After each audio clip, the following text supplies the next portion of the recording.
teman-teman. Assalamualaikum warahmatullahi wabarakatuh. Semoga teman-teman masih dalam keadaan sehat, masih dalam keadaan terjaga nikmatnya, nikmat kesempatan waktu luang untuk mencari ilmu, waktu untuk belajar, masih sungguh-sungguh. Nah, eh, jika pada video sebelumnya saya membahas tentang bedah jurnal ya, jurnal studi kasus, contoh satu jurnal, maka pada video ini adalah contoh jurnal lainnya, jurnal studi kasus lainnya. Pada video sebelumnya kita membahas jurnal milik UNES gitu ya, dengan judul tentang bagaimana gambaran studi kasusnya kinerja seorang guru BK. Kali ini saya akan membahas judul penelitiannya anak putus sekolah pada pendidikan kesetaraan. Kalau kalau isu yang lalu adalah video lalu itu adalah tentang profesi kinerja, kalau ini tentang isu tentang anak. Jadi penelitinya ya sama seperti yang lalu, kita akan mengkaji dulu dari si jurnal itu setiap paragrafnya mau menulis apa sih ide pokok pikiran utamanya. Nah, jadi buat dulu piramida berpikir seperti ini yang mulai kita buat runut. Nah, peneliti mulai dalam jurnal penelitian anak putus sekolah pada pendidikan kesetaraan, studi kasusnya. Penelitinya runutnya membahasnya ini loh, ide pokok pikiran utama setiap paragrafnya. Ini nggak terlalu banyak dibandingkan jurnal 1 ya, karena jurnal 1 itu ada paragrafnya ada 16. Sedangkan pada jurnal ini dia hanya ada 6 paragraf. Namun 6 ini bisa cukup layak untuk disubmit di artikel sampai akhirnya launching artikelnya. Artinya mungkin kan nggak bisa nggak sih? Bisa artinya. Gimana cara penulisannya? Teman-teman kita sama-sama melihat ya. Di sini adalah pertama kali dibahas secara umum. Regulasi lagi. Regulasi yang ada di Indonesia adalah kewajiban belajar 12 tahun.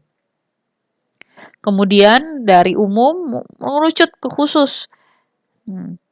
Apabila anak-anak itu tidak mampu menjalankan kewajiban belajar 12 tahun, dampaknya seperti apa dan apa penyebabnya ketidakmampuan mencapai itu. Nah, dari dampak dan penyebab ini turun, apa sih solusi yang bisa diberikan dari isu itu, isu anak putus sekolah? Solusinya apa? Nah, ini loh saya ini mau mengenalkan ada salah satu lembaganya yang menangani. Apa lembaganya? Terus, profil lembaganya seperti apa? Nah, profil lembaga ini adalah studi pendahuluan. Datanya dimasukinlah di situ stupennya, para PBL-nya. Nah, untuk menjelaskan 5 paragraf ini tadi, perlu ada stabilo besar yang menjelaskan gap-nya atau urgensi penelitiannya.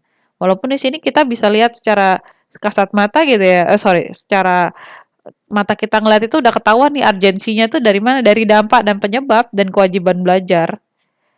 Nah, maka urgensi penelitian ini stabiloin lagi. Nah, lakukan sintesa dan tujuan penelitian. Nah, di sini mungkin tanpa menuliskan hipotesa penelitian, kalau kita lihat lagi. Tapi tidak menuliskan hipotesa penelitian, apakah cukup bisa konkret menjelaskannya? Tampak urgensinya dengan baik.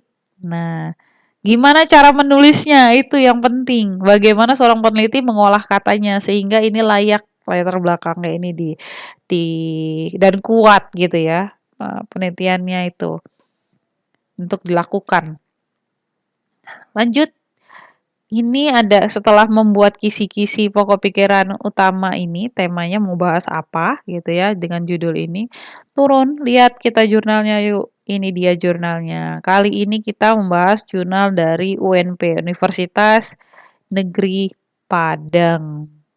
Di tahun 2020 edisinya ke-8, jilid 8 edisi pertama. Punya jurnal ini diteliti oleh Bapak Eka Pasca Surya Baru dengan Ibu Neviarni. Mahasiswa S3 ya, Universitas Negeri Padang dan dosen BK Universitas Negeri Padang. Lanjut, kita fokuskan saja langsung ke bagian pendahuluan ya, teman-teman. Bagian pendahuluan. Ingat ya tadi pada awal kita ingin membahas regulasi loh kewajiban belajar anak 12 tahun. Kewajiban belajar anak 12 tahun kehidupannya dia. Sorry. Oke, ini dia, sorry. Jadi, untuk membahas kewajiban belajar 12 tahun di Indonesia, maka satu paragraf ini membahas tentang isu itu. Regulasinya gimana dari Mendikbud nomor 19 tahun 2016 seperti ini. Ada perubahan regulasi. Dan di sini ada kalimat pembuka. Kalimat pembukanya 1, 2, 3. Ya, dari kalimat pembuka ini diberikanlah statement berbagai usaha juga telah dikembangkan pemerintah. Ini loh upaya pemerintah dari isu ini. Isu apa? Isu manusia untuk menghadapi kemajuan zaman dan untuk memperoleh pendidikan yang lebih baik, gitu ya. Mau pendidikan formal maupun nggak formal, pemerintah melakukan usaha apa? Nah, itu. Isu wajib 12 tahun. Satu paragraf, hanya satu pokok pikiran. Dari masalah yang ada untuk mencapai ini, pemerintah melakukan ini. Dan lanjutnya paragraf kedua adalah dampak penyebab anak putus sekolah. Gimana cara menjelaskannya? Masih ada keterkaitan ya. Keterkaitannya teman-teman bisa lihat bahwa di sini masih ada kalimat, ada penggunaan kata anak-anak ya, anak usia 6 tahun, mendapat bla bla bla gitu ya. Nah, di paragraf selanjutnya membahas dengan kata yang sama, anak-anak. Walaupun anak-anak ini hanya satu kata yang digunakan di paragraf sebelumnya, tapi karena pengulangannya itu ada anak ya, anak-anak di sini duluan gitu.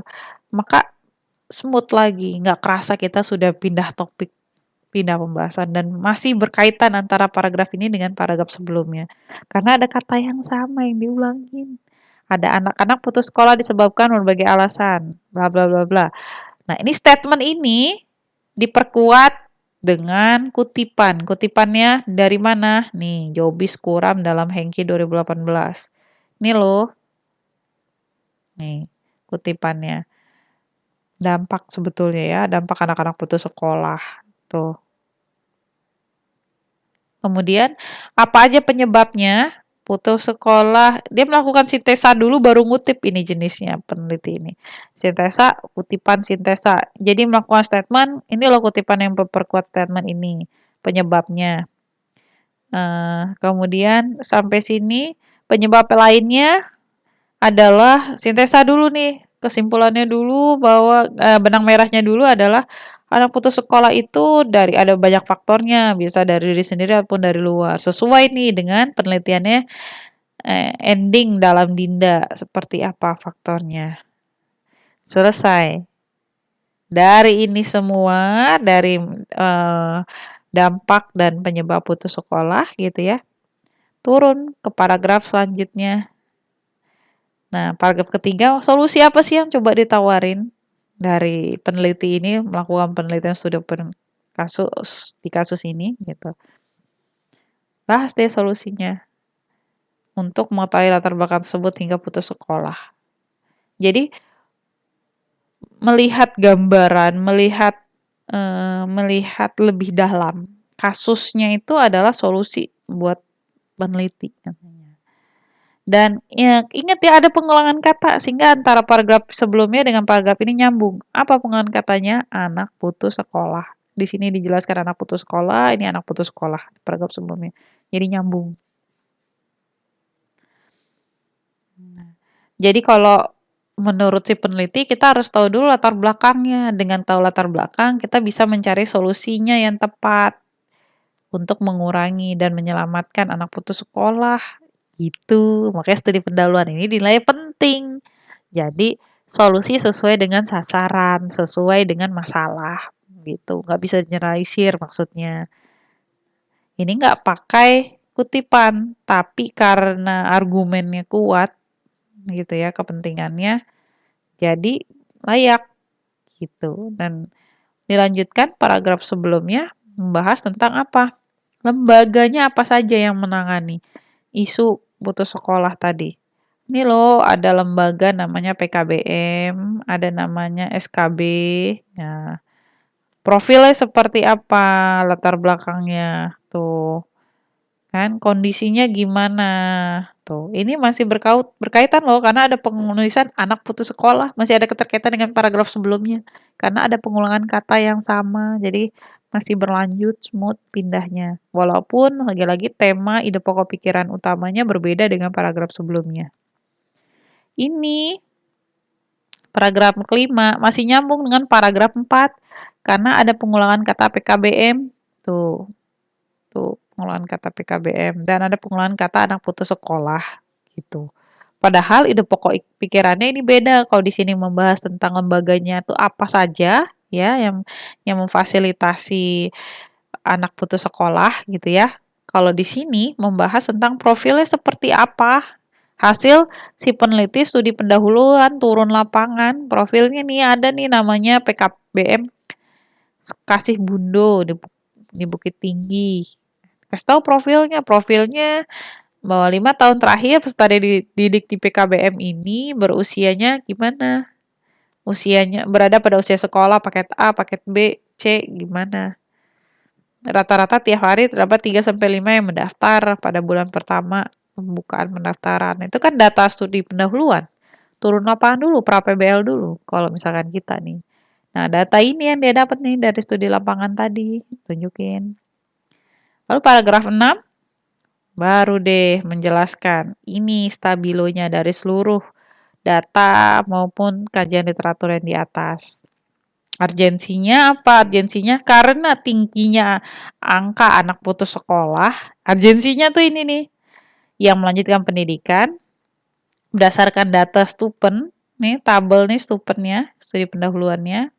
Ini adalah merupakan kondisi yang memprihatinkan, katanya. Kondisi tersebut membutuhkan tindak lanjut yang komprehensif sebagai dengan berbagai peran personil sekolah yang ada dalam pendidikan kesetaraan. Nah, salah satunya mereka itu membutuhkan BK, layanan BK. Nah, urgensinya sudah dapat dong. Nah, terus dia mau menawarkan solusi nih. Ada loh, mereka tuh juga butuh BK. Nah, PKBM menyediakan itu secara mandiri. Namun, apa kendalanya? Ada keterbatasannya apa? Sehingga, nah ini loh, kendala keterbatasan ini adalah sebetulnya kategorinya masih urgensi dan sintesa dari hasil temuan studi pendahuluan dan kebutuhannya. Makanya tujuan dari penelitian ini adalah untuk mengangkat judul ini, gitu. Nah, ini juga boleh nih teman-teman kalau kalian mau mencoba menulis lebih singkat studi pendahuluan dalam artikel studi kasus kalian. Nah, karena ini singkat jelas padat tapi cukup kuat gitu. Referensi yang digunakan juga udah kuat, peraturan pemerintah ya, 1, kemudian apalagi 2 kutipannya, 3 kutipannya, kemudian studi pendahuluan. Hanya ada 3 kutipan dan studi pendahuluan, data studi pendahuluannya tapi sangat baik gitu ya. Cukup banget menggambarkan jadi alasan masalah ini krusial gitu. Udah deh, teman-teman bisa ya menulis seperti ini juga ya gitu dan membuat bagaimana susunannya tidak berdiri sendiri-sendiri antar paragraf tapi saling berkaitan. Nah, silakan eksplorasi lagi untuk penulisan pendahuluannya. Kita lanjut metode penelitian.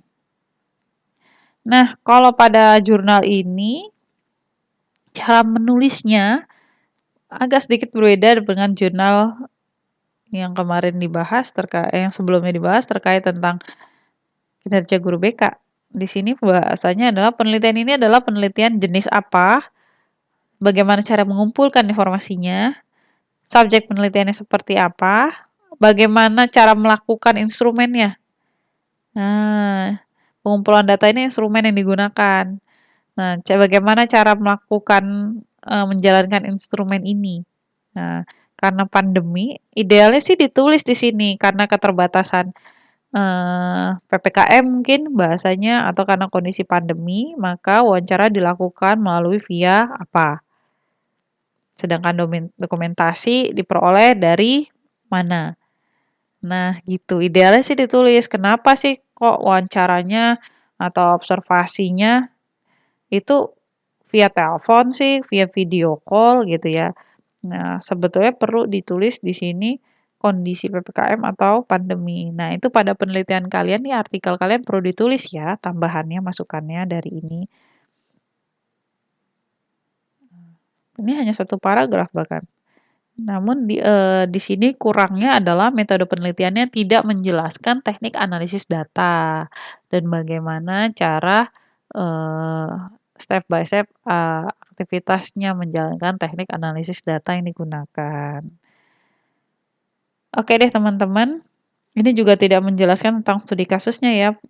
Jadi hanya menjelaskan hanya menjelaskan metodenya, deskriptif kualitatif, tapi jenis studi kasusnya tidak. Maka seharusnya dijelaskan jenisnya, desainnya adalah studi kasus, dan tambahannya adalah tadi di sini teknik analisis datanya menggunakan apa. Teknik analisis interpretasi datanya. Oke teman-teman, silahkan teman-teman eksplorasi lagi secara mandiri. Revisi dulu yang sudah kemarin coaching dengan saya, menyerahkan beberapa progresnya. Silahkan coba untuk eksplorasi lagi, pahami lagi dulu materi hari ini setelah kita kaji bersama-sama, bedah bersama-sama 2 jurnal.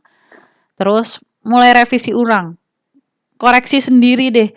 Kira-kira saya itu kurang tepatnya di mana atau yang mungkin belum membuat piramida berpikir kemarin tapi langsung ngumpulin gitu ya. Sehingga pas saya tanya piramidanya mana, oh bu saya nggak buat, saya langsung nulis gitu.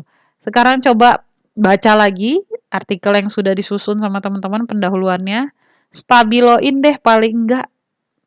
Kalau kalian males membuat segitiga seperti ini, nih, aduh males deh bu, ribet nih buat segitiga gini, atau udahlah bu nggak usah buat segitiga gini, saya langsung aja ya gitu. Stabiloin aja boleh nggak bu?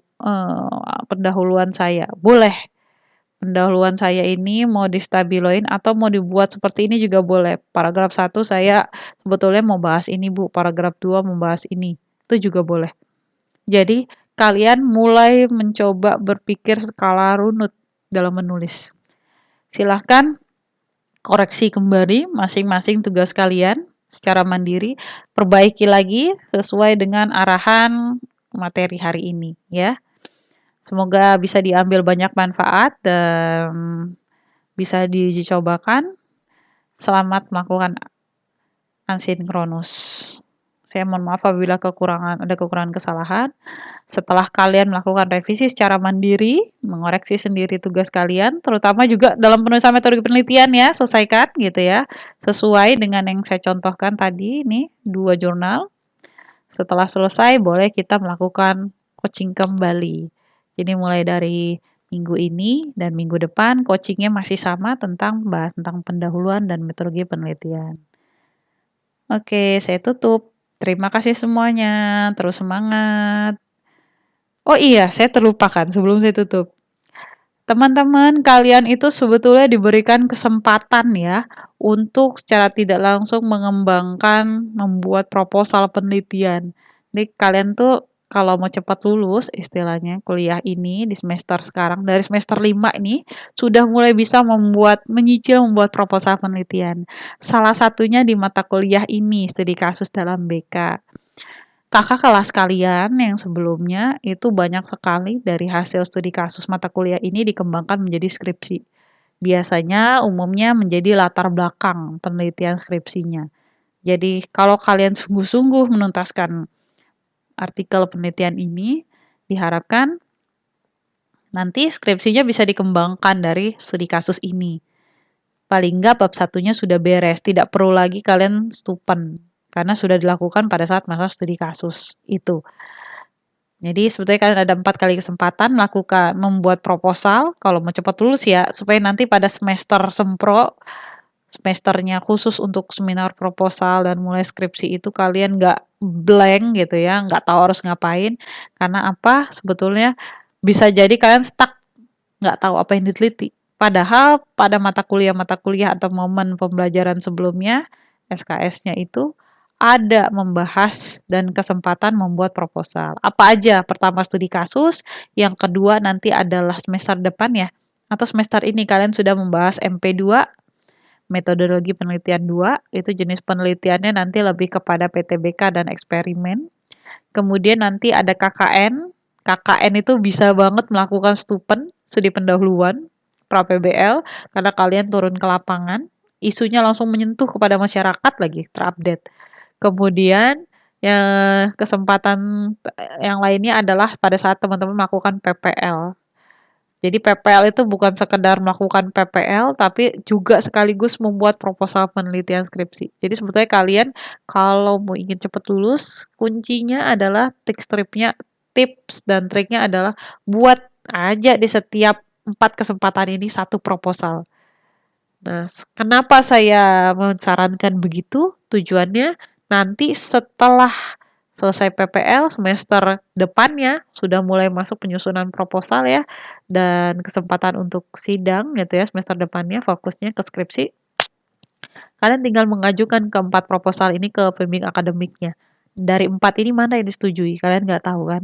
Nah, itu akan lebih bagus banget gitu ya dibandingkan kalian mengajukan satu nggak ditolak terus kalian buat ulang dari awal dan itu lama lagi prosesnya. Nah, karena kalian nggak tahu nih dari 4 judul ini mana yang mau di ACC sama PPA. Tapi kalian punya bekal 4 ini tuh udah luar biasa. Jadi begitu ganti semester langsung diajukan. Atau begitu selesai PPL, kamu langsung ngajuin ke 4 proposal ini. Tinggal ditunggu aja dari PA-nya mana. Sehingga semester depan udah mulai bisa seminar proposal. Harapannya penguji pembahas dalam seminar proposal ini mudah mengaksesinya karena datanya masih update dan kalian kuat referensinya ya. Referensinya kuat tuh maksudnya studi pendahuluan itu kuat gitu ya. Sehingga skripsinya bimbingannya lebih cepat. Tepat waktu lulusnya. Oke, itu tips trik dari saya juga. Jangan sampai disia-siakan kesempatan yang ada gitu ya. Supaya kalian tidak terlalu lama-lama kuliah. Saya ingin teman-teman mahasiswa itu lulus tepat waktu, bahkan kalau bisa lulus tercepat gitu. Terima kasih. Assalamualaikum warahmatullahi wabarakatuh.